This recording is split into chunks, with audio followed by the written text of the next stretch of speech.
Getting older. I think you know that like when you start getting older, when your celebrity lookalike changes, that's when you know you're getting older. And my celebrity lookalike has changed lately. For a long time, I was getting Harry Potter, so it's nice that it has moved on. My new one that people are telling me is Geddy Lee. If you don't know who Geddy Lee is the lead singer of the band Rush, which, as far as celebrity lookalikes go, is actually pretty damn cool. Like, that's actually pretty badass. And it would be awesome if it weren't for the fact that he is 60 years old. Yeah. And granted, when I'm 60 years old, that's pretty much what I'm going to look like. I'm going to look exactly like Geddy Lee. I am 35 today, so I hope I don't come... Right? The other night, I was at a dark nightclub, and these two dudes come up to me, and they ask me if I was Geddy Lee. Yeah, they're like, "Are you the lead singer of Rush?" I was like, "No, I am not a 60-year-old man, but I will accept a drink in his name. I'll step into the limelight with you, buddy. Let's do it." Yeah. Such a weird flip, like people telling me that I look like a 13-year-old boy to asking me if I am a 60-year-old man. Like, when that Harry Potter joke stopped working, that shit really stopped working. It's quite the drop-off. I don't know. I am a native New Yorker. We got some New Yorkers here, a few of us. Loving it. It's the greatest city. I currently live in Brooklyn. I've been in Brooklyn for about 6 years. I like it there. Yeah. Everybody likes Brooklyn. Weird neighborhood that I live in, though. 4 different neighborhoods converge right where I live. So depending on who you ask and how long they've been in the neighborhood, it's going to be a different answer. It's either Prospect Park South or Ditmas Park or Northern Haiti. It's a very diverse black neighborhood. I was the only one affected by humidity over the summer. I am the whitest guy in the neighborhood, without question. The next whitest person in the neighborhood is my girlfriend, and she is black, so yeah. And gorgeous as well, yeah. It's cool dating a black girl, Anytime you date somebody from a totally different cultural background than you are going to learn stuff that you would have never have known. Yeah. See, I'm telling you, I've learned a lot. Like, I've learned about all the different lotions that are on the market. It's not all cocoa butter, guys. There is a lot of variety. I've learned which friends of mine are racists. That's been interesting. I had no idea. Facebook doesn't let you group people that way. I don't know. Yeah. It's cool. First black girl I've ever dated, and I've been living in Brooklyn 6 years. My street cred is really on its way up. I don't know what you guys have heard, but that is what's happening. And I'm the first Jewish guy she's ever dated, so, she's been pretty happy with the store cred that comes along with that. Huh? I don't care where you're from. Everybody likes coupons. We've been together a while. We've been together almost 3 years, so it's getting serious. Yeah.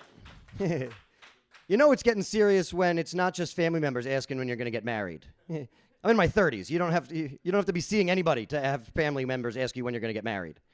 You can be single. When are you getting married? Okay. Yeah, see, that's what it is. But now it's getting serious when you meet somebody for the first time and strangers want to know when we're getting married now. Yeah. Oh, nice to meet you. What? Quiet, you. That one's not a stranger.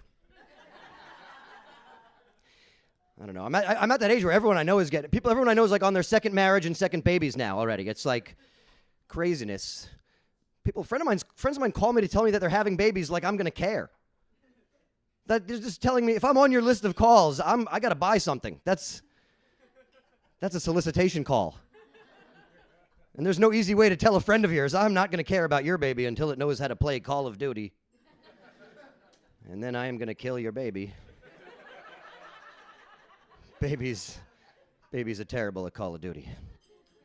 I go to a lot of weddings, I hate going to the weddings. They're all the same. And it's like I can't keep buying blenders. You know what I'm saying? The next couple that I know that's getting married is getting a smoothie. I pre-blended it. It's full of protein. Every wedding I go to is the same, though. Don't you feel that way? They've never changed that wedding ceremony, ever. Why are we still giving people the opportunity to stop the wedding as part of the ceremony? If anyone here sees reason why these two should not be wed, speak now. Really? I'll ruin this wedding. People are going to remember that. It would solve all my problems if I did it, right? I'd be invited to fewer weddings. Probably not going to be hearing about that couple's baby. Right? I just think it's ridiculous that that's still in the wedding ceremony. That phrase is in there because back in the day we used to marry strangers. That's why that's in there. If anyone here has had sex with this girl whose family claims she is a virgin, speak now. But it doesn't, you can't have that in there today. You know, I feel like if you wanted your friend's honest opinion, you probably should have put that question on the reply card. Right? If someone's going to say something, you want that to be discreet. Not in front of Grammy. It's just not going to be in my wedding. You know, if my girl really wants to be a Ferber. Yeah.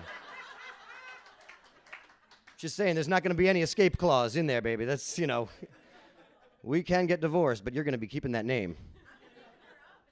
It's not easy, I'll tell you. I found it very difficult finding a woman that wants to be a Ferber. My mother is still not a Ferber. My parents are still married. She just never felt like taking the name. At least I know what I'm up against. For a long time, I was feeling like I was going to have to meet somebody with a more unfortunate last name that she was already trying to change. Right? I was going to have to meet like a Lipschitz, right? Or a Wiener, or a Hitler. I don't know. I was just spitballing it. Because wouldn't you think if your last name was Hitler, you'd be thinking about changing it? Yeah, I thought so. So I did some research. They're out there. I went on whitepages.com, and there are 23 Hitlers living in the United States right now, which is kind of crazy to me. And you go down that list of names, they're not all angry German-sounding first names. Some really soft ones out there. Yeah, there's a Pamela Hitler. There's a Phil. Phil Hitler. That guy can't even make threatening phone calls. Right? You see that name come up on caller ID. Phil Hitler. Oh, shit. Fred Mussolini speaking. It's just ridiculous. But the interesting thing is that my girlfriend, her last name actually is Smith, which is kind of the other way with it. Instead of going for like the worst last names, I should have been looking for people with boring ones that want to spice it up. Right? A little Ferber. It's an extra syllable. Yeah, and it's not going to be, there's not going to be any hyphen in there either. It's not going to be Ferber Smith. Although that could eventually be a title. In that she will be making and refining Ferbers.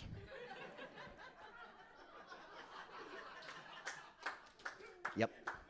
And when we do have kids, we're probably going to be using the Ferber method. Which, if you don't have kids and don't know what that is, it's a method that this Dr. Ferber came up with, where you let your child cry itself to sleep. Which you probably didn't even have to tell me ahead of time, because I enjoy smoking the marijuana. Yeah. There are some dangers in smoking pot, by the way. It's not all, Doritos and laughing at nothing. There are pitfalls involved, and I should, let you know. There can be trouble. I was smoking a joint once with my mom. We were trying to figure out why I still lived with her. And, yeah, we did not come up with a solution. But we did agree that it would be really cool if I lived in a castle. Right? With a moat. Yeah. You should have seen the drawing I did. It was awesome. Shit is on the fridge. Does anybody else here smoke pot with their parents? Yeah, this guy. A fair number of you, all right. Because most people think it's weird when that information comes out. Like, well, I smoke pot because of my parents. I do have a couple friends of mine that smoke pot because of my parents, but that's separate. Separate issue. They share. Yeah. The only part that's weird, smoking pot with my parents, they have different words for everything, which always makes me laugh. Every time my mom sees me smoking, she's like, "Oh, I'll have a toke of your grass." Far out, Mom. My dad just makes words up. I was smoking with him once. He was like, holy kazootie, am I stoned? You must be. Kazootie, not a word. He was like, all righty-dighty, I'm going to bed. I was raised by the Jewish Ned Flanders. That's the only explanation. I don't know. My dad's pretty cool, though. My dad is my dad just turned 70. He is the coolest 70-year-old you will ever meet in your life, as long as you don't hang out with him for too long. Because he will show his age. But he is a cool guy. You know, he drives a Vespa. He owns 2 vaporizers. Skis every year. But if you hang out with him long enough, he will, he'll start to show his age. Like he was, we were walking down the street. He's like, oh, look, they sell dungarees over here. Don't you need a new pair of dungarees? I'm like, what? Am I getting too big for these britches? Is that what's happened? I was hoping to buy some pantaloons, if that's possible. Some outdated words. What is that? Did somebody bring a cricket to the show? Or is that like the most subtle heckle ever? Like right after the laugh, in the space between that big laugh and what's coming next. That's not what you like to hear as a comedian.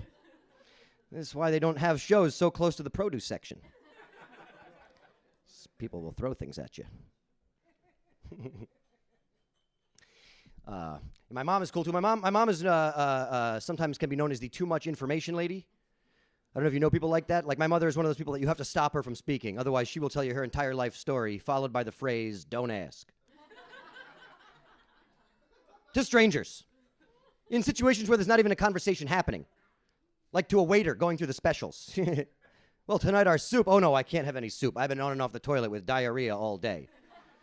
Don't ask. Oh, boy. Good thing I didn't ask, huh? Wow. Get that story out. And my grandmother's awesome. My grandmother is 95. Just turned 95, my grandmother. Yeah, she's the best. She's slowly turning into Yoda. She is. She keeps getting smaller. She speaks in fragment sentences. She's taken now to wearing like a one-piece dress with a cinch. But when 95 you reach, look as good you will not. So, 2 people that like the Star Wars reference there. All right, perfect. Yes. But, she's getting up there. For her 95th birthday, I learned a key piece of information that you may not know. They don't really make funny birthday cards for people turning 95. Yep. I've found some great farewell cards, but yeah, that is not appropriate. To go funny, I had to buy 3 cards for her. I bought her a card for somebody turning 50, a card for somebody turning 30, and a card for somebody turning 15. Stacked them. One inside the other. And then right at the bottom, $50 savings bond. Yep. Happy birthday, Graham. Here's a little something guaranteed to mature faster than I have. And she's great. She still lives in the city, too, which is great. This is the greatest city, isn't it? You got to love New York City. I love it here. I love the fact that the whole world comes here. Like, we have people from all over the globe, and in this room even. I love the fact that people from other English-speaking countries use English words that we don't. Like the word rubbish. You guys use that word a lot, right? English people, British, Australians, you guys use that word all the time. We never use it, especially in New York. You will never hear a guy from Brooklyn like, that is fucking rubbish. Get the hell out of here with you and your rubbish. You know why? It's because the word bullshit sounds so much better. I think we curse better than anybody in the world in New York. We curse at our friends. That's how you know you have a solid friendship. That you call your friend an asshole from across the street, and he comes over. Happy to see you. Come give us a hug, you motherfucker. I love you. I haven't seen this prick in a month. People come to New York just to curse at people. Did you know that? It's part of the tour. The last time I was in Times Square, this guy cursed me out, but he was English, so he was a little too polite about it. He was like, fuck you, sir. What? That holy kazootie, was that rubbish? I don't know. My favorite accent of all the accents, though, I think still has to be the Indian accent. Right? We can all agree that's the funniest accent out there. It's one of those accents, though, that does not work with everything. You don't see a whole lot of American movies out there with Indian gangsters in them, do you? Nope. Not really a tough-sounding accent. It's just not intimidating enough. Hey, Hardeep wants his money today. You will be paying Mr. Gupta now, my friend. You had better watch your back, buddy. I will put a red dot on your forehead. Right between the eyes, sucker. I'll do it. I'll do it. You don't really see those guys in any movies. They're not in a lot of American entertainment. They don't even play themselves half the time. I think what's most upsetting is that you don't even see them in porn. Huh? Come on. You guys are all lying to yourselves right now. We all need a little bit more Punjabi Punani in our lives. It's a fact. I'm not saying I would jerk off to it. I just think it'd be funny to see like one time, who is your daddy, right? Huh? Who is being your father? Oh. Hilarious. And the funniest part of the whole thing will be the end. The money shot when he finishes, right? Like, oh, this is great. Oh my goodness. Oh dear. Uh-oh. Oh no. Oh dear. A terrible mess I have made all on top of you. Oh my goodness. What to do? What to do? Oh, do you need a towel? Hold on. All better? Not so dirty? Maybe a little dirtier? Oh, so dirty. You know you like it dirty. All right, guys. You guys have been awesome. My name is Jordon Ferber. Enjoy the rest of your show. All right. Jordon Ferber, come on, folks.